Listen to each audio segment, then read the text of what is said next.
I play way more video games than just the ones I cover here on this channel. Part of the reason I'd love to be able to do this gig full time is because if I had the time to spare, you guys would be getting videos on all sorts of games. In total, I played 22 games this year, plus a few replays and demos thrown in there for good measure. Today, I'm going to take some time to count down the 15 best I played here in 2024. First up, at 15, it's The Last Time I Saw You. Last Time is a game I found out about over on the Night in the Woods Reddit page, and covered extensively here on the channel. Advertised as a Night in the Woods-like, it definitely lives up to that moniker, as it delivers a charming coming-of-age story that packs an effective emotional punch. It's sure to be a hit with anyone who's a fan of anime, as it frequently relies on storytelling methods common to the genre, and blends fantasy elements with everyday life pretty well. The game's protagonist, Aumi, is likable, and his problems are relatable to anyone who remembers what it was like to be a teenager. It also features a strong and engaging climax, which is really important for me. As I see it, a great ending can make or break a game. I rated it an 87, a B+, and I'm very excited to see what the future holds for the folks over at Maboroshi Artworks, the team that developed this one. With some more time and a bigger budget, I think they could turn out something even better. Next up, it's the first of several controversial games that made this list. Coming in at 14, it's Life is Strange Double Exposure. As you'll hear me say a few times in this video, when it comes to these lightning rod titles, I'm really going to make an effort to be fair to the realities faced by the developers, and the feelings of fan bases, while also mixing in my own personal feelings. Hopefully it will lead to some nuanced discussion, if such a thing can even exist here on Al Gore's internet. Anyway, I really enjoyed the first 3 chapters of Double Exposure. The mystery about Safi's death started off strong, and there were numerous cliffhangers that kept me engaged and wondering where the developers were going with all of this. In particular, I loved the reveal that Max was the murderer at the end of Chapter 2, and the discovery of Safi's powers in the final moments of Chapter 3. Unfortunately, though Chapter 4 is a decent callback to exposing the horrors of Mark Jefferson at Blackwell Academy, it's ultimately not as exciting, and though Chapter 5 echoes the end of the first game in many wonderful ways, it ends with a blatant attempt at franchise building that I can't say I'm particularly excited about. I mean, yes, I was pretty sure that they'd do a crossover eventually, but not like this. This has Avengers vibes all over it, and I'm just not a fan. And of course, I have to comment on the price field controversy. For the uninitiated, if you made the decision to save Chloe at the expense of Arcadia Bay at the end of the original game, then the most you'll get to see from her are a few text messages and some social media posts, because Deck 9 had them break up off screen. I can't say I didn't expect something like this. You're talking to a guy who had big hopes for Dragon Age's Dark Ritual Old God Baby decision. So I'm used to seeing choice-based narratives I was invested in get sidelined. But still, this was not the best route for them to go. The fact that Chloe doesn't appear in the game at all, even in the smallest of cameos or with a simple phone call, was both uninspired and a disservice to fans who looked forward to this game because of their investment in the relationship between these two characters. Again, I understand the difficult position Deck 9 was in, but I wish they'd made a different call here, and taken a path that would have been more meaningful to the fan base. Overall, I rated it an 87, a B+, but I really wish it had been better. Coming in at number 13, it's a title that really redeemed itself in my eyes, and that's Greedfall 1. I played the first Greedfall when it came out back in 2019, and though I finished it, I wasn't particularly impressed. There were a fair few things I enjoyed about the game, like its world building, combat, and colonial aesthetic, but I found the storytelling to be rather disappointing. I was hoping for a more thorough engagement with the evils of colonialism, with the kind of nuance and self-awareness that we see from BioWare's games when they explore topics like the Mage-Templar conflict and the Genophage. Greedfall gestures towards these subjects at times, but never fully commits to them, at least not in the main questline, which is what I focused on in my initial playthrough. On my second playthrough this year, I went in with a completionist mindset, and though the game's engagement with these topics was still not as thorough as I had hoped, I felt much better about it the second time around. It is possible to play Desarde as someone who comes to the island blinded by privilege, but by the end opens their eyes to it, and a few of the game's major side quests, namely the ones involving the origins of Teleme's religion and the crimes of Dr. Asili, do cover the evils of colonialism in a way that I found to be both authentic and honest. I also like the characters much more this time around. Kurt in particular is stellar, and I love the varying paths he can take in Treason, one of the game's main quests. Honestly, if you ask me, I'd say that Treason is the game's best quest, far and away. By the time I was finished with Greedfall, I couldn't wait to try the upcoming sequel, which dropped on early access back in September. I had fun with it for the most part, but it sounds like its development is in a troubling place right now. So let's hope the folks over at Spiders can do some course correction and deliver a product that fully realizes the promise of our first trip to Tier 4D. I rated it an 89, a B+. Switching gears again, at number 12, it's Firewatch. One of the greatest story-driven games of all time, Firewatch tells a compelling narrative in just the first 5 minutes, where you get the full backstory on Henry's relationship with his wife Julia, who's suffering from early onset Alzheimer's. From there, the game is all about the rapport and subsequent new relationship Henry develops with Delilah, another Firewatcher up in Shoshone National Park. With beautiful environments, a compelling mystery, and some seriously strong writing, Firewatch is a game worthy of a full video analysis. And I do have one on the way, which will be focused on how the game explores topics like the masculine theater and male loneliness in a way that really spoke to me. Just about the only knock on Firewatch is its ending, which is an intentional anticlimax. But even that, I'd argue, flows with the larger themes at play here. This was the second time I played Firewatch, and though I was a bit confused myself the first time around, on this run, the ending seemed like a perfectly natural, fitting conclusion to Henry's journey. I rated it an 89.5, another B+. For number 11, it's a genre of game that I play quite a bit, but don't really cover here on the channel. That's sports video games. And for sports gamers, there was no bigger game this summer than the long-awaited return of College Football 25. CFB 25 isn't perfect, which is why it's down here and not higher up. But personally, I think anyone overly upset with the final product is kinda overreacting.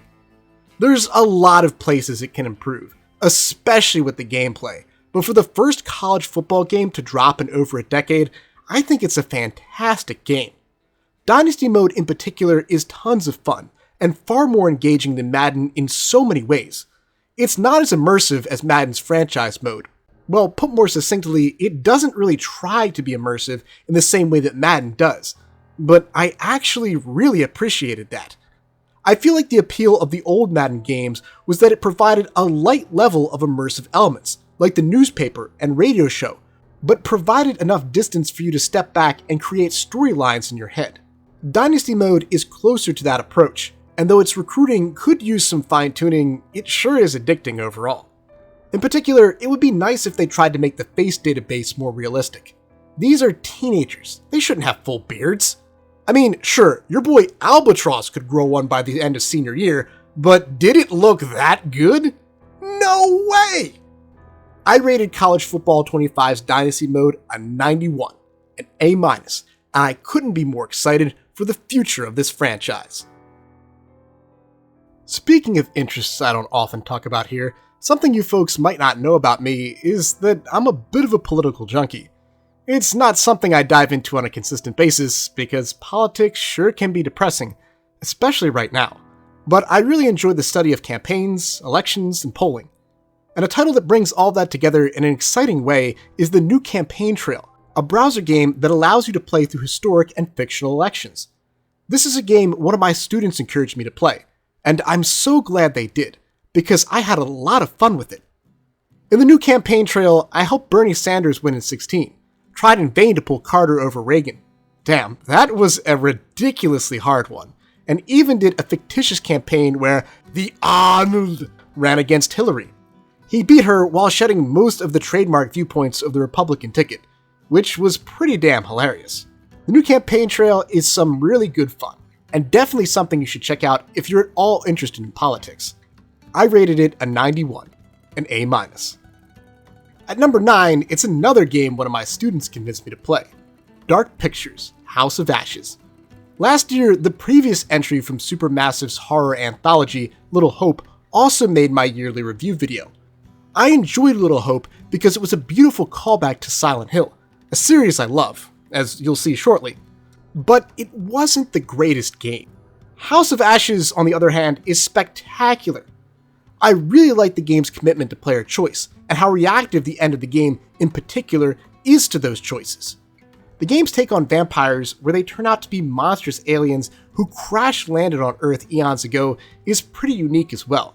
Whether it's The Witcher 3, where vampires are an entirely different species and not cursed humans, or this one here, I'm always down for some originality and reinvention with the creatures of the night.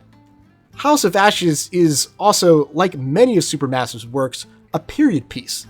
It's set in early 2000s Iraq, when it was invaded by American forces looking for those pesky weapons of mass destruction that turned out to, be just a whole bunch of propaganda for government goofballs who won war in the Middle East. The team did a great job of calling back to the cultural touchpoints of that time period. Ridiculous things like Freedom Fries, the Mission Accomplished banner, things like that. All of this made House of Ashes a fun game to play. It made me realize how my parents must have felt when they saw the 70s and 80s start to be used for period pieces back when they were my age.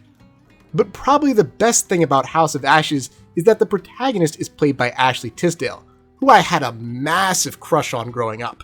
Sure made me extra motivated to keep her alive. I rated it a 92.5, another A-. Of all the games on this list, there might not be one I played that was more meaningful to me than this one right here. At number 8, it's Kingdom Hearts 1, which I played with my daughter. We fired it up right after coming back from Disney World, and I'm so glad we did. She loved the presence of the Disney characters, the simplistic combat, and the heartwarming narrative. She's only 5, and though I did most of the button pushing, it really was the perfect time for her to play a game like this. Many of my fondest memories as a kid involved sitting on my dad's lap while he played video games with me, and it was a true joy to get to do the same thing with my daughter. I loved these games as a teenager myself, and to share that interest with her was a truly unforgettable experience. We're currently playing through Kingdom Hearts 2, but with her in school right now, we haven't had as much time to play. Still, when I get the chance, expect me to do a full review with her by my side at some point in the next few months.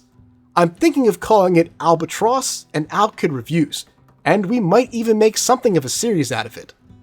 I rated it a 92.5, an A-. Number 7 on my list is an entry that's sure to ruffle some feathers. Dragon Age: The Veilguard. Veilguard is an incredibly difficult game to talk about. There are places on the internet where you'll be crucified for saying anything negative about it, and there are places on the internet where you'll be stoned to death for saying anything positive about it. For someone who takes a restorative approach to criticism, where I try to be fair to the game while viewing developer intentions in the best possible light, that makes it really hard for me to comment on Veilguard at all without drawing the ire of both sides of this rather heated debate. But hey, it doesn't hurt to try, so bear with me as I try to summarize my very mixed and complicated thoughts on this controversial game. I enjoyed Veilguard for what it was. Aside from an especially soggy section in the middle where you're stuck going on companion quests that could have been emails, it never really dragged for me. The combat was fun and exciting, and the game itself runs incredibly well.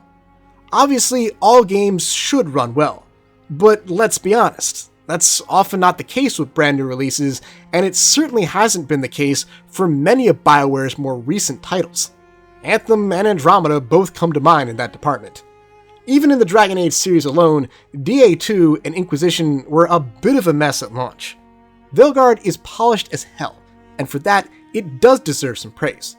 It also features a well-structured climax that effectively honors the choices you made throughout the game. It's BioWare's best final quest since the Suicide Mission, And that's one of my favorite quests in all of video games ever, so that's really high praise for me. All of that makes Veilguard, to me personally, the second best pure video game in the Dragon Age franchise. Again, I'm strictly talking about how it looks, feels, and plays, and judging it on its own merits, and not evaluating its role or legacy in the series as a whole. Now, all of that having been said, Veilguard is far and away my least favorite Dragon Age, for, well, everything I didn't mention. Many folks have called the writing bad. I don't personally think it's bad, I think it's just a different style of writing. An MCU style of writing that I certainly did not prefer over the dark fantasy with moments of levity style of its predecessors. It also did away with the party dynamics that made the characters of Origins, Dragon Age 2, and Inquisition so memorable. In Veilguard, everyone's your best friend, and while that at times can be charming in its own way, that's just not Dragon Age to me. As different as the other three games are from one another, something that unites them is the way you bring together a found family that is both incredibly fractured and deeply flawed. In Origins, you could dismiss several of your companions, or decline to recruit them at all. You could even kill a few of them, like Liliana and Wynne. Sten's moment at Haven, where he attempts a one-man mutiny, is, if you ask me, one of the all-time best companion moments in any RPG. Because if you play your cards right, it leads to him respecting you, maybe even becoming your friend. Do you know how many times growing up I had an argument or a stupid scuffle with a good friend only to come out of it with a stronger bond than ever before? BioWare put that complicated dynamic in a video game, and it was so cool to see. It made it feel real, authentic. And just to be clear that I'm not some Origins wanker, let's look at the other games. In 2, you could literally turn over Isabella to the Arishok, obliterate an entire Dalish clan, or be forced to watch your brother or sister die from Darkspawn corruption in the Deep Roads. In Inquisition, you could execute Blackwall, encourage Liliana to become the most ruthless spy master in Thedas, or punch Solus right in his smug, egg-shaped head. The fact that these options existed, even if I didn't choose them, and that BioWare was willing to explore these complex human relationships made the games better, deeper, and more real.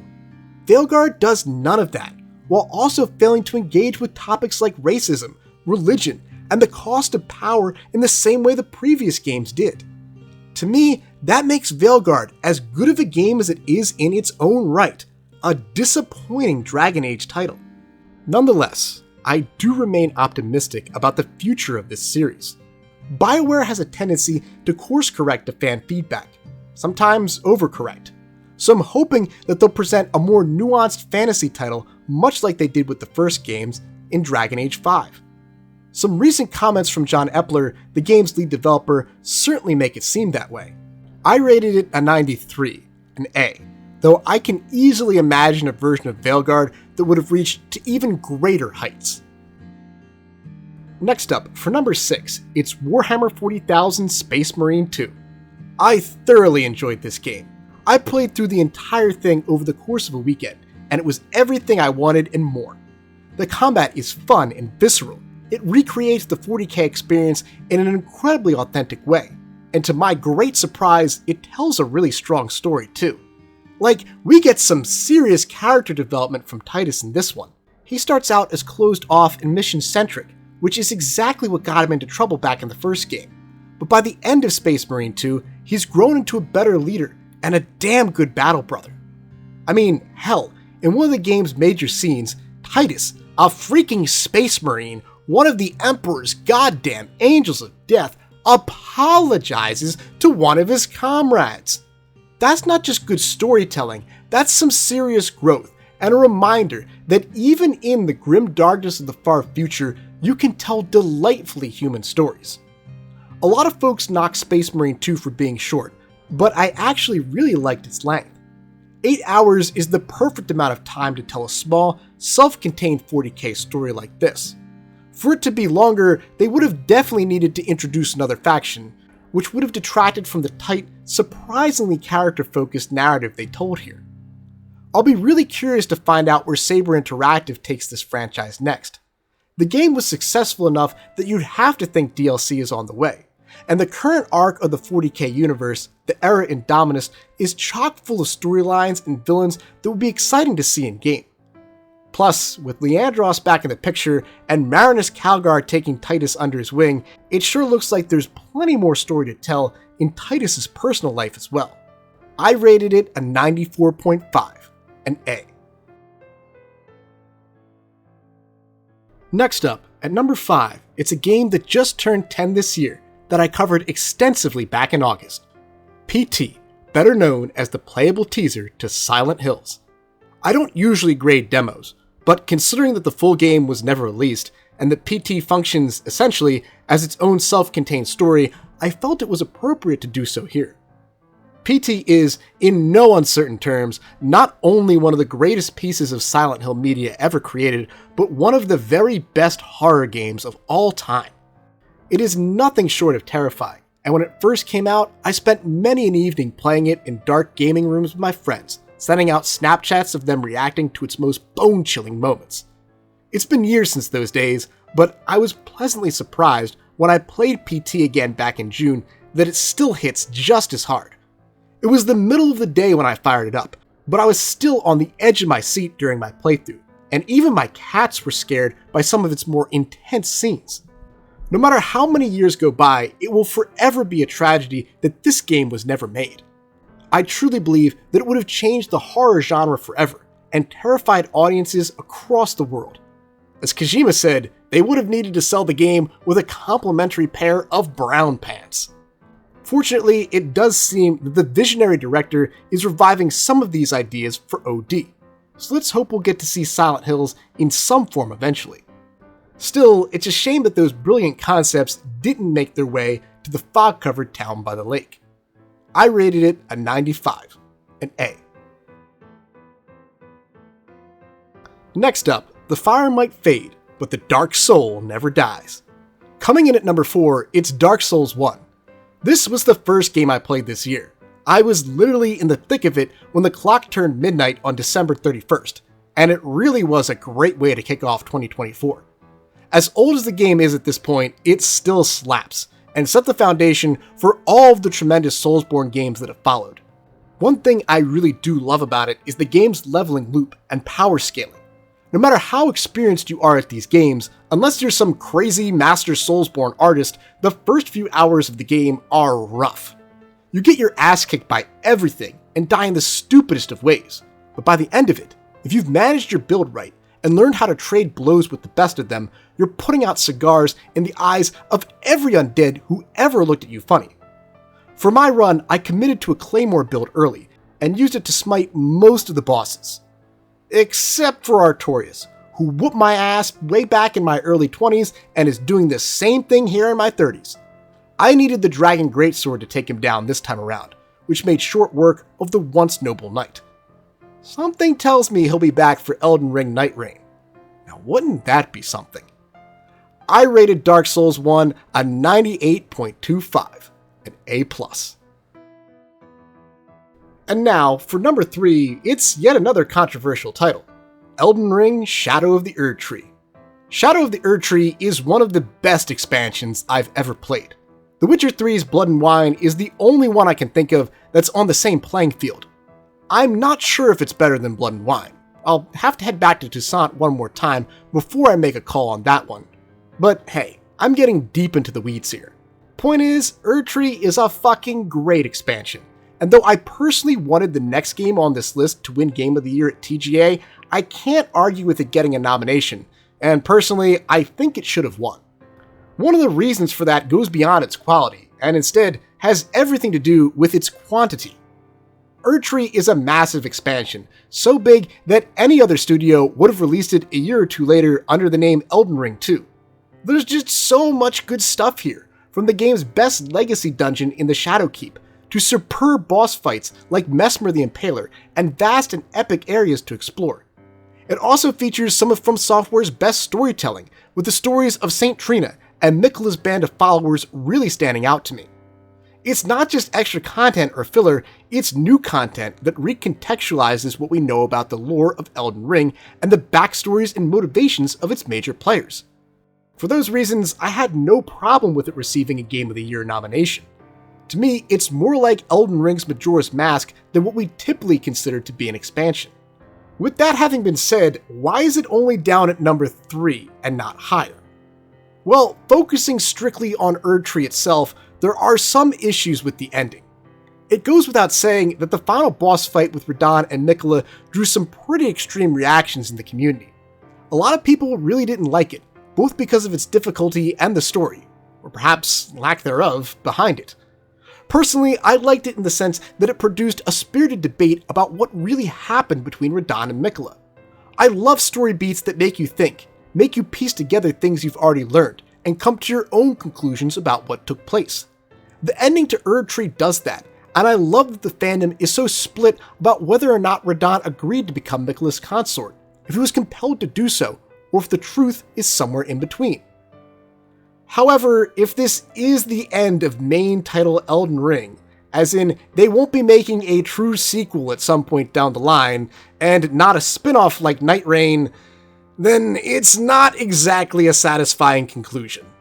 Elden Ring is an all-time epic game, full of some of the best lore From Software has ever written, and some of the best characters they've ever created. It shouldn't end on a confusing boss fight and a vague memory.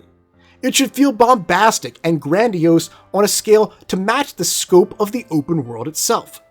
So as much as I enjoy the debate and discussion, I wish they'd taken a different path on this one.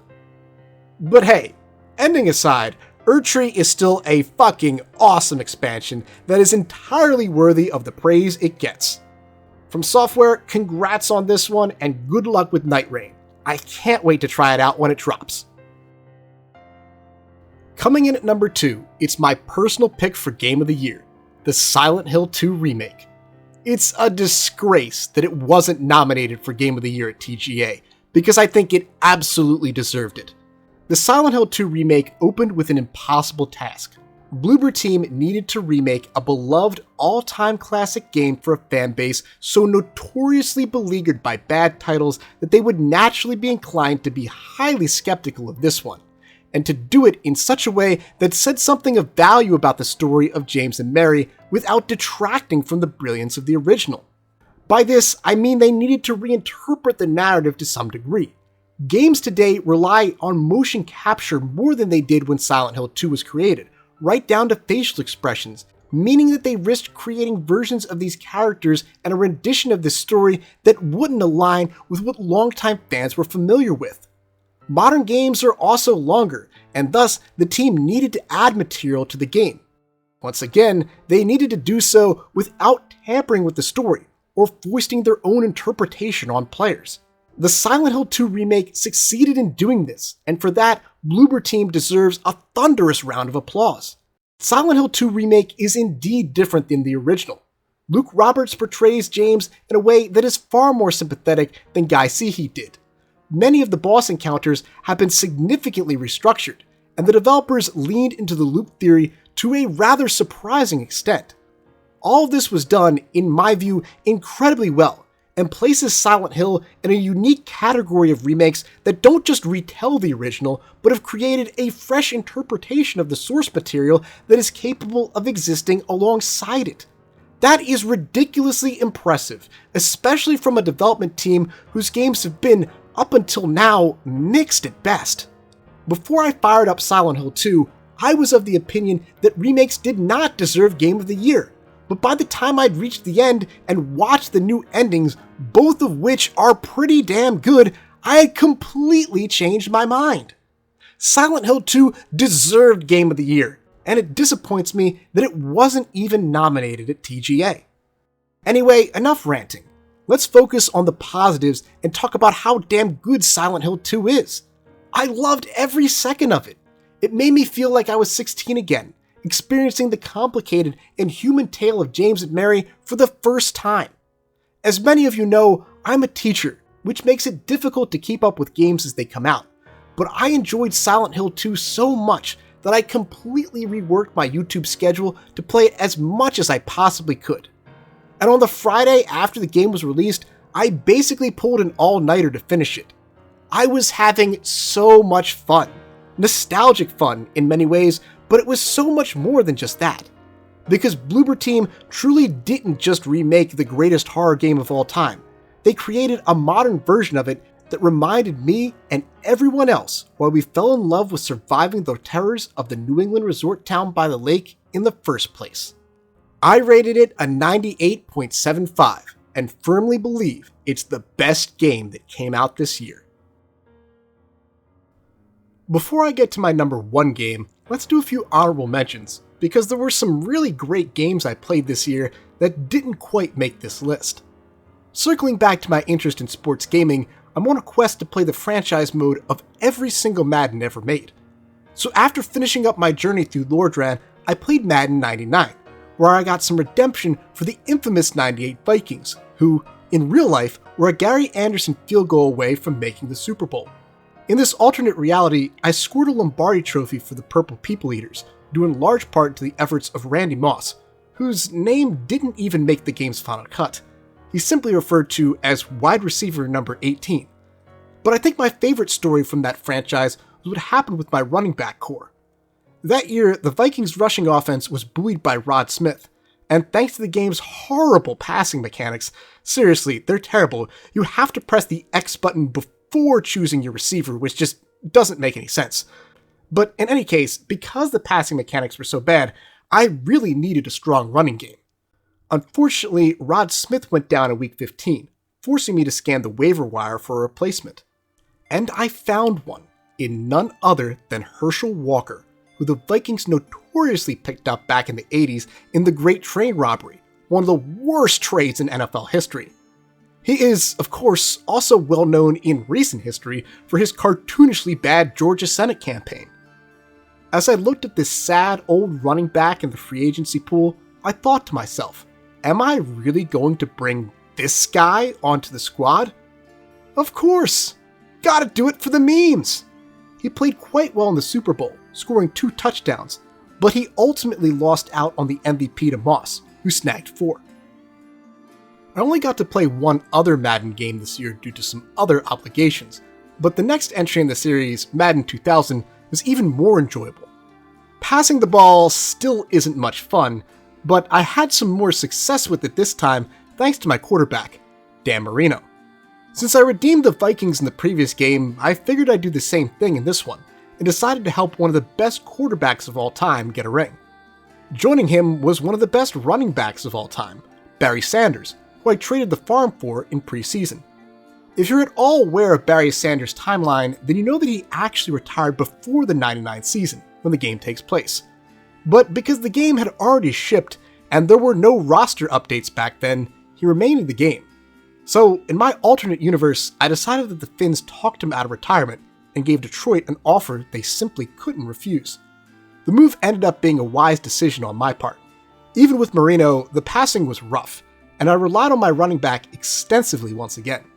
With Barry, I broke the single game and single season rushing records, and got him a Super Bowl MVP award with a 4-touchdown performance against Brett Favre's Packers.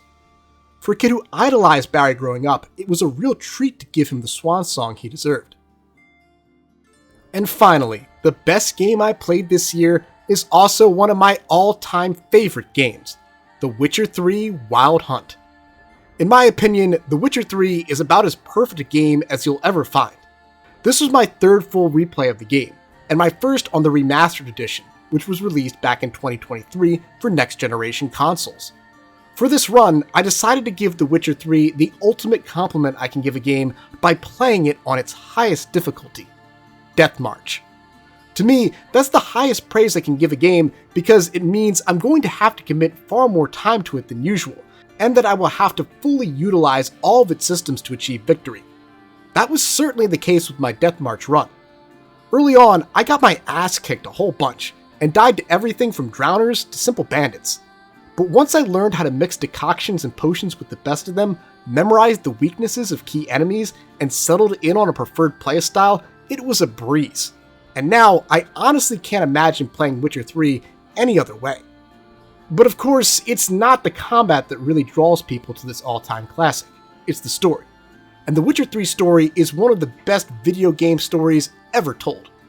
The epic tale of Geralt, The gritty and morally gray monster hunter who journeys across the continent to find his adopted daughter Ciri has everything you'd want in a fantasy adventure. It's got romance, compelling characters, horrifying villains, and a human heart that should appeal to just about everyone.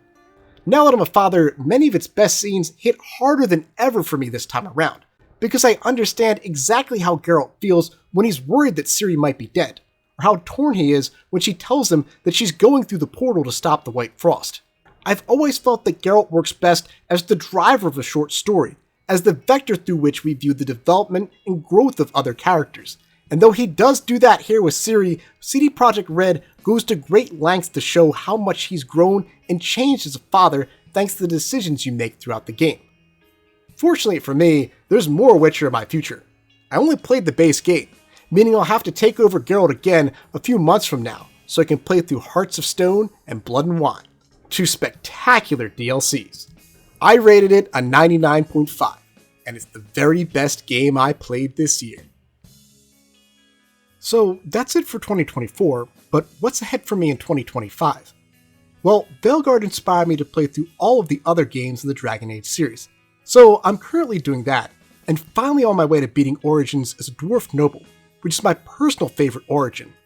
It's something of a full circle moment for me, because as much as I loved the Origin, back when I was younger, I always went with Human Noble because I felt like it was the quote canon route.